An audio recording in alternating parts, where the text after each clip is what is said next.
क्या है स्कंद माता की पावन गाथा? कैसे करें स्कंद माता की पूजा? इस भोग से प्रसन्न होंगी माता।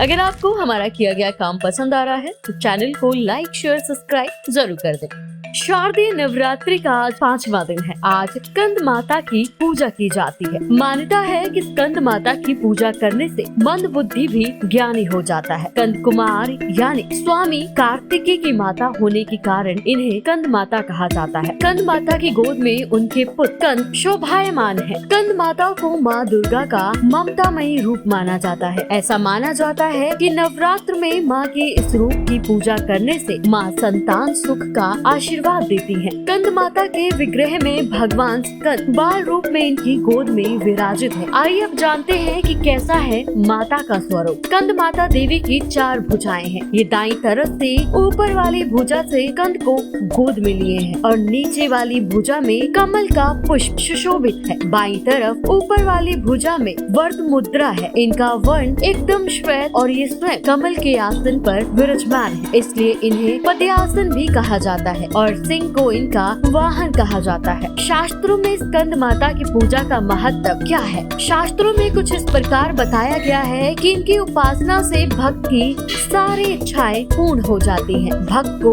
मोक्ष मिलता है। सूर्य मंडल की देवी होने के कारण इनका उपासक अलौकिक तेज और क्रांति प्राप्त करता है। पौराणिक मान्यताओं के अनुसार स्कंद माता माँ पार्वती का ही रौद्र रूप है। इस संबंध में ये गाथा बताई गई है कि एक बार कुमार कार्तिकेय की रक्षा के लिए जब माता पार्वती क्रोधित होकर आदिशक्ति रूप में प्रकट हुई तो इंद्र भय से कांपने लगे। इंद्र अपने प्राण बचाने के लिए देवी से क्षमा याचना करने लगे। चूँकि कुमार कार्तिकेय का एक नाम स्कंद भी है तो सभी देवता गण माँ दुर्गा के रूप को मनाने के लिए उन्हें स्कंद माता कहकर पुकारने लगे और उनकी स्तुति करने लगे। तब से माँ दुर्गा माँ के 5वें स्वरूप को स्कंद माता कहा जाने लगा और उनकी पूजा 5वें देवी के रूप में होने लगी। कैसे करें स्कंद माता की पूजा? स्कंद माता को वाणी की देवी भी माना गया है, इसलिए जो लगन, गायन, एंकरिंग या फिर किसी और प्रोफेशन से जुड़े हों जिसकी आवाज का महत्व हो, उन्हें नवरात्र में विशेष तौर पर स्कंद माता की पूजा करनी चाहिए। जिन्हें गले में किसी प्रकार की तकलीफ या वाणी दोष हो, उन्हें गंगा जल में 5 लौंग मिलाकर स्कंद माता का